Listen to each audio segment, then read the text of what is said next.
Ang kapal ng mukha 46 na nagko-content pa. Nasabihan ka na rin ba kalokohan lang maniwala ka pa sa pangarap mo? Yan yung madalas na naiisip ko sa sarili ko at madalas siguro yun yung iniisip sa'kin ng ibang tao. Pero mabuti na lang hindi ko inintindi yung iisipin sa akin ng ibang tao at hindi ko hinayaang ma-delete ang aking pangarap o bigla na lang mawala. Ako ay dapat mag-give up na dahil I'm already ilan taon na ba ako? 46 nung July, 46 na. Nag-start ako gumawa ng content 2019. So, medyo ano na, marami pa tayong buhok no'n. Pero ngayon, mas matanda na. And I'm proud to say na milyon-milyon na yung mga subscriber na hindi pa nagsa-subscribe sa atin. So itong channel na 'to is originally Can Be Rich and then now ginawa ko na Add Rich 'no. So base siya sa Bible and nagtataka kayo bakit napakatagal na ng huli kong video. Ang dahilan nun dahil gumawa ako ng isa pang channel, yun ay about tech. Inisip ko bakit ba tinigil ko ito? So ngayon tinuloy ko ulit and sa totoo lang yung 2019 up to 2026 ngayon napakatagal na panahon na ang nakalipas dapat monetize na ako pero hindi pala ganun hindi ganun kadali yung kagustuhan natin sa buhay na mangyayari na lang bigla. It takes time talaga. Pero para dun sa mga dawan, yung mga The Matrix, yung mga one in a million, siguro puwedeng isang araw, dalawang araw, sikat agad sila. Pero hindi tayo kasali dun, eh. Kailangan kong mag-ano, mag-Naruto 'no, magsumikap at yun 'no, magiging Hokage din ako. Yung Hokageng hindi ano, ibig sabihin ng Hokage, makakamit din natin yung pangarap. Kaya kung may pangarap ka, 'wag mo hayaang ma-delete o mamatay. Katulad ko, bakit? Dahil along the way dun sa journey ko na yun nga ma-monetize dito sa YouTube na 'to, marami akong natuklasan. And isa na siguro ako dun sa napakakonting content creator na konti lang din talaga yung followers and subscriber na nagkaroon ng collaboration with a brand.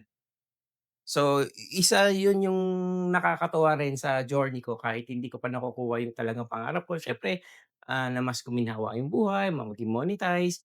Pero yung mga maliliit na bagay na yun, malaking achievement na yun para sa'kin. And enough reason na yun para magpatuloy, hindi dahil sa ipinagyayabang ko lang nagkaroon ako ng collaboration with a brand, but para i-share sa inyo yung pinagdaanan ko na posible pala na kahit hindi pala sobrang dami ng subscriber at followers ay magkakaroon ng collaboration. Yes, nakatanggap ako ng microphone, hindi itong DJI, yung isa, yung Holyland na mga ₱12,000 siya.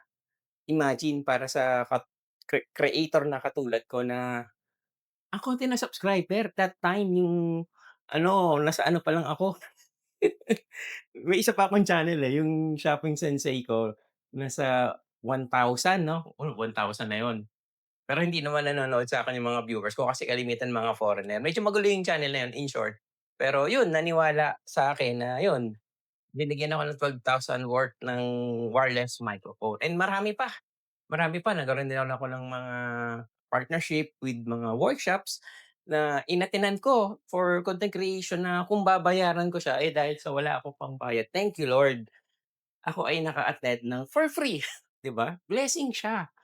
So, yung mga natutunan ko dun ay in-apply ko dun sa pinakabago kong YouTube channel ngayon na wala pang isang taon ay naka-500 na. Malaking achievement na yun dahil itong Adreach at yung Shopping Sensei bago yung sa Shopping Sensei na naka-1,000 subscriber yun, umabot siguro ng 3 taon. Pero dito sa bagong ito, ayan na, mukhang hinog na at ano na, pipitasin na natin yung bunga.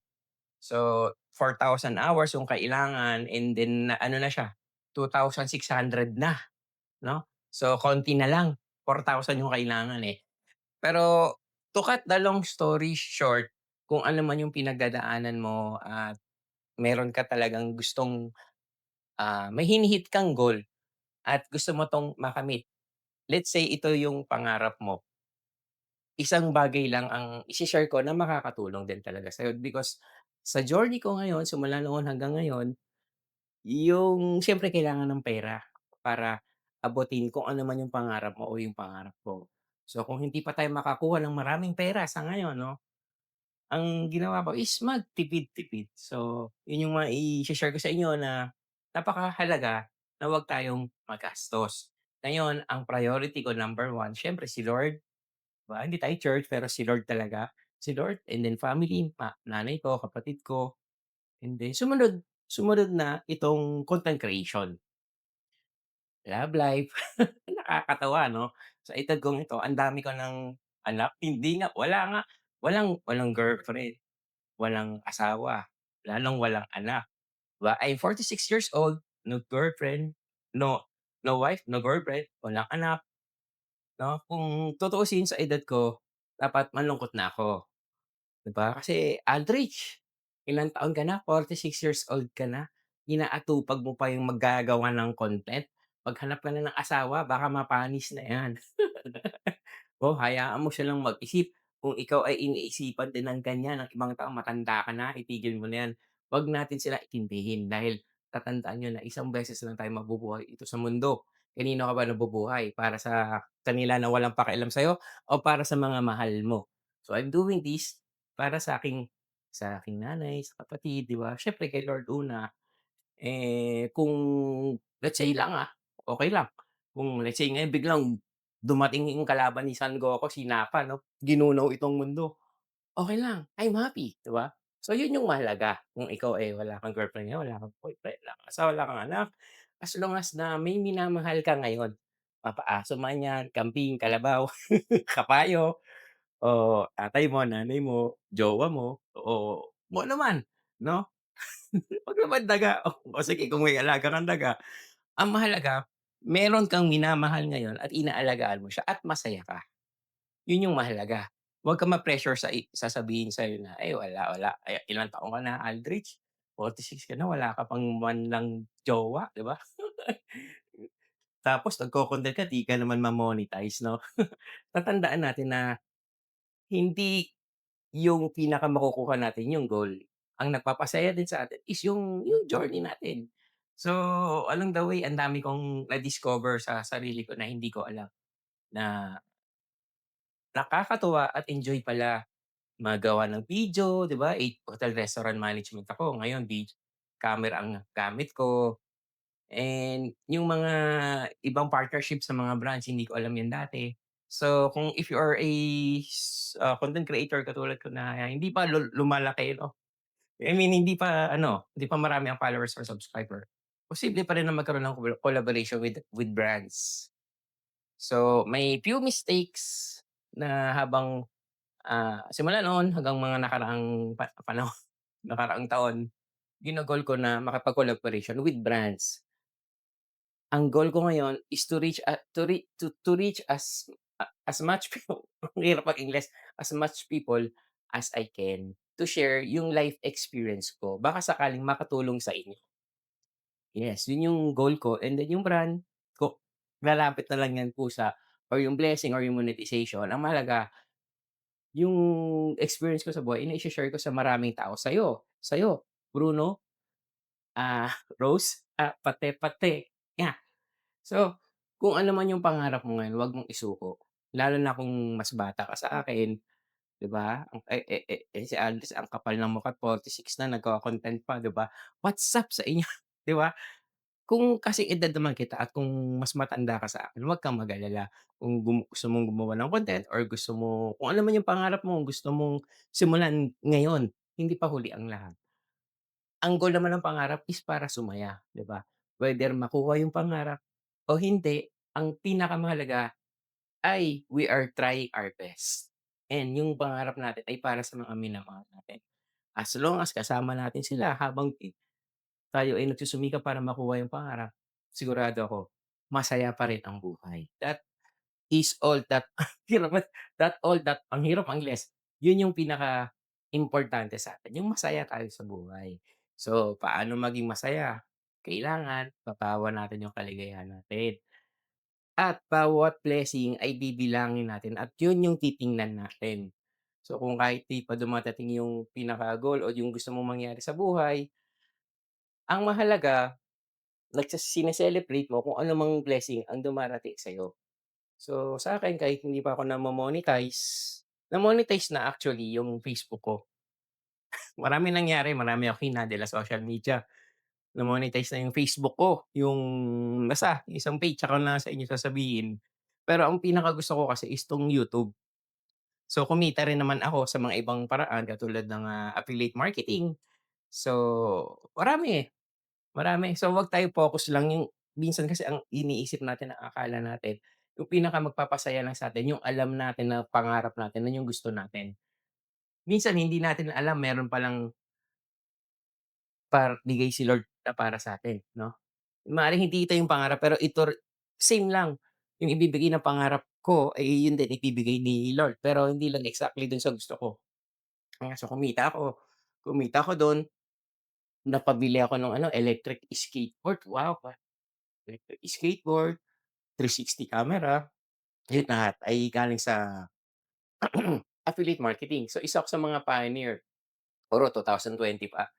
Lately na lang nauso yung affiliate marketing, 'di ba? Pero dati wala pang TikTok dati, so more on talagang hataw ako sa affiliate marketing. So ayun, kaya ang mahalaga kung hindi natin agad makuha yung pangarap natin sa buhay, hindi mo agad makuha yung pangarap sa buhay, yung gusto mong mangyari, ang mahalaga nagmo-move on tayo, may ginagawa tayo para sumaya at para bumuti din yung buhay natin at para mapasaya natin yung mga minamahal natin sa buhay. Kasi 'wag tayong masyadong focus dun sa pangarap natin sa buhay, 'wag masyado. Oo, yung wala kang ibang ginawa kundi yun na lang. Kasi bakit mo ba gusto yun? Dahil para gusto mo i-share sa mahal mo sa buhay, 'di ba? Ang mahalaga meron kang time sa minamahal mo at may time ka rin sa pangarap mo. Kung makuha mo man yung pangarap mo at wala kang palang time sa minamahal mo, eh, kung bigla na lang dumating yung kalaban ni Son Goku, 'di ba? Kameha ano, sinapa 'no, biglang ano yung earth, boom! Ay, 'di ba, hindi mo naibigay yung time mo sa mga minamahal mo, pero nakuha mo yung pangarap mo, 'di ba? So, okey lang kahit hindi pa nakukuha yung pangarap at ang pinakamahalaga, masaya tayo sa piling ng ating sa piling ng minamahal mo, mapaaso yan, kambing, kalabaw. Ako, sa nanay ko, kapatid ko, 'di ba? May alaga kaming aso, dito mga alaga kong hindi ko alaga yung mga daga 'no.